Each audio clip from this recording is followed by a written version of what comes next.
আজ waiting room, আগামীতে 100 বেডের হাসপাতাল, বড় ঘোষণা সাংসদ রচনা ব্যানার্জির। স্বাস্থ্য পরিকাঠামো উন্নয়নের লক্ষ্যে বড় পদক্ষেপ নিলেন হুগলির সাংসদ রচনা ব্যানার্জি। রবিবার দুপুরে তিনি নিজের সাংসদ তহবিল থেকে প্রায় 14.5 লাখ টাকা ব্যয়ে নির্মিত রোগীর পরিজনদের জন্য শীততাপ নিয়ন্ত্রিত ওয়েটিং রুম এবং অ্যাম্বুলেন্সের জন্য সেটের উদ্বোধন করেন। দীর্ঘদিন ধরেই হাসপাতাল চত্বরে রোগীর আত্মীয়দের বসার পর্যাপ্ত ব্যবস্থা না থাকায় সমস্যায় পড়তে হতো বহু মানুষকে। দূর দূরান্ত থেকে চিকিৎসার জন্য আসা রোগীদের পরিবারের সদস্যদের অনেক সময় খোলা আকাশের নিচে অপেক্ষা করতে হতো। গরম কিংবা বর্ষার দিনে সেই ভোগান্তি আরও বাড়ত। এই পরিস্থিতির কথা মাথায় রেখেই সাংসদ তহবিল থেকে অর্থ বরাদ্দ করে নির্মাণ করা হয়েছে আধুনিক সুযোগ সুবিধা সম্পন্ন এসি ওয়েটিং রুম। পাশাপাশি বর্ষাকালে অ্যাম্বুলেন্সে রোগী আনা নেওয়ার সময় যাতে বৃষ্টি বা প্রতিকূল আবহাওয়া সমস্যায় পড়তে না হয় তার জন্য তৈরি হয়েছে অ্যাম্বুলেন্স সেট। উদ্বোধনী অনুষ্ঠানে উপস্থিত থেকে সাংসদ রচনা ব্যানার্জি নিজ হাতে নারকেল ফাটিয়ে এবং ফিতে কেটে প্রকল্পের শুভ সূচনা করেন। তিনি বলেন, আজ ওয়েটিং রুম দিয়ে শুরু করলাম, আগামী দিনে এখানে 100 বেডের একটি পূর্ণাঙ্গ হাসপাতাল গড়ে তোলার লক্ষ্যে কাজ করবই। মানুষের স্বাস্থ্য পরিষেবার উন্নয়নই আমাদের প্রধান লক্ষ্য। সাংসদের এই উদ্যোগে খুশি হাসপাতাল কর্তৃপক্ষ, স্থানীয় বাসিন্দারা। তাদের মতে এই ওয়েটিং রুম চালু হওয়ায় রোগীর পরিবার সদস্যরা অনেকটাই স্বস্তি পাবেন এবং সামগ্রিকভাবে হাসপাতালের পরিকাঠামো আরও উন্নত হবে। স্বাস্থ্য পরিষেবাকে আরও মানবিক ও আধুনিক করে তুলতে এই পদক্ষেপ আগামী দিনে বড় পরিবর্তনের সূচনা করবে বলেই মনে করছেন। অমিত কুমার মণ্ডলের রিপোর্ট, আমার বাংলা নিউজ। কি উদ্বোধন হলো? দেখো, একটু তদঘড়ি করেই করলাম। তোমরা সবাই জানো, ভোট আসন্ন, ভোট আসতে চলেছে এবং তার আগে আমার শিলান্যাসটা করা খুব দরকার ছিল এবং কাজ যাতে আটকে না থাকে, কাজ আমাদের শীঘ্রই শুরু করতে হবে। এবং তার জন্যে আমি গ্রামে পান্ডুয়া গ্রামীণ হাসপাতালের যেটা শুরু করলাম সেটা হচ্ছে যে এখানে পেশেন্টদের বসার জায়গার বড় অভাব ছিল। আমি অনেকবার এখানে এসে ভিজিট করেছি এবং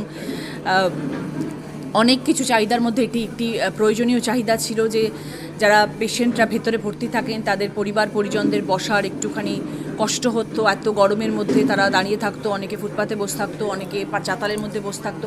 একটা ওয়েটিং রুম, সুন্দর দেখে একটা ওয়েটিং রুম, বাতানুকূল ওয়েটিং রুম, এসি ওয়েটিং রুমের ভীষণ প্রয়োজন ছিল এখানে। তো সেটার জন্য আমি ব্যবস্থা করেছি এবং সেটা হতে চলেছে খুব শীঘ্রই। তার সাথে অ্যাম্বুলেন্সের শেড, সেটারও খুব দরকার ছিল, কারণ খোলা মাঠের মধ্যে অ্যাম্বুলেন্স থাকতো।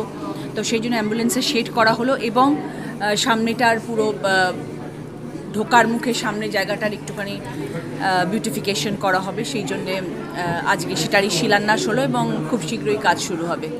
যেখানে পান্ডুয়ার মানুষের চাহিদা সুন্দর হাসপাতাল, সুন্দর আরও বেশি ডাক্তার, আরও বেশি চিকিৎসা পরিষেবা পাবে, সেখানে শুধু ওয়েটিং রুম করে কি কিছু হবে বা আগামী দিনে? না, দেখো, সব কিছুরই তো একটা শুরুয়াত হয়। আমি জানি অনেক কিছুর প্রয়োজন আছে, অনেক বেড বেশির দরকার আছে, সব থেকে বড় কথা ডাক্তারের প্রয়োজন আছে, অনেক ইকুইপমেন্টসের দরকার আছে। সেগুলো তো সবটা তো আর সংসার তহবিলের টাকা থেকে সম্ভব নয়। আমার তরফ থেকে যতটুকু সম্ভব আমি শুরুটা তো করলাম, আগামী দিনে নিশ্চয়ই সেই কাজগুলোও হবে। আমার প্রত্যেকটাই লিস্টে রয়েছে। আমি স্বাস্থ্য দপ্তরের সাথে যোগাযোগে রেখেছি এবং আমি দিদির সাথেও এই নিয়ে আলোচনা করেছি এবং দিদি আমার পাশে রয়েছে। দিদি সাহায্য করবেন আমাকে। আগামী দিনে নিশ্চয়ই পান্ডুয়াতে অধিক বেড হবে, ডাক্তারও আসবে এবং যেসব ইকুইপমেন্টস নেই সেসব ইকুইপমেন্টসও পান্ডুয়া হাসপাতালে আসবে। আজকে উদ্বোধন নয়, আজকে শিলান্যাস হলো। এখানে এমপি ম্যাডাম ওনার সাংসদ তহবিল থেকে প্রায় 14.5 লাখ টাকা দিয়ে একটা পেশেন্ট রেস্টরুম, এসি আর তার সঙ্গে একটা অ্যাম্বুলেন্সের শেড, যাতে অ্যাম্বুলেন্স থেকে যে রোগীরা নামছেন তাদের পরিবার পরিজন নিয়ে যাতে কোনো ওয়েদার যেরকমই থাকুক তাদের যাতে কোনো অসুবিধা না হয়, ঝড় ঝঞ্ঝা ইত্যাদি থেকে যাতে তারা ভালোভাবে নামতে পারে, থাকতে পারে, সেই জন্য ম্যাডাম এইটা একটা ওনার সাংসদ তহবিল থেকে দিয়েছেন। সেইটারই আজকে শিলান্যাস হলো। আজকে আমাদের MP madam, honourable MP madam, ওনার যে কাজটা শুরু করেছেন এখানে, মানে পেশেন্টদের ওয়েটিং হল, কাম হচ্ছে অ্যাম্বুলেন্স ওয়েটিং সেট, ওইটারই আজকে শিলান্যাস উনি করতে এসেছিলেন এখানে। আরও অনেক বিশিষ্ট ব্যক্তিবর্গ ছিলেন। আমাদের প্রোগ্রামটা এখন শেষ হয়ে গেছে। তো আমাদের দীর্ঘদিন ধরেই যেটা সমস্যা ছিল, কোনো যখন গরমকালে খুব খারাপ রোগী যখন আসতো, যারা মাঠে ঘাটে কাজ করে, রাজমিস্ত্রি কাজ করে, তাদেরকে হচ্ছে ট্রিটমেন্টের সঙ্গে সঙ্গে আমাদের খুব এমার্জেন্সি কুলিং করার ব্যাপারটা লাগতো, যেটা আমাদের এমার্জেন্সি এতদিন এসি ছিল না এবং ওয়েটিং রুমটাও খুব ছোটো ছিল। তো এখন ওয়েটিং রুমটাও বড় হচ্ছে আর সঙ্গে একটা এয়ার কুলার মেশিন লাগছে, পেশেন্টকে ঠান্ডা করতে আমাদের সুবিধা হবে।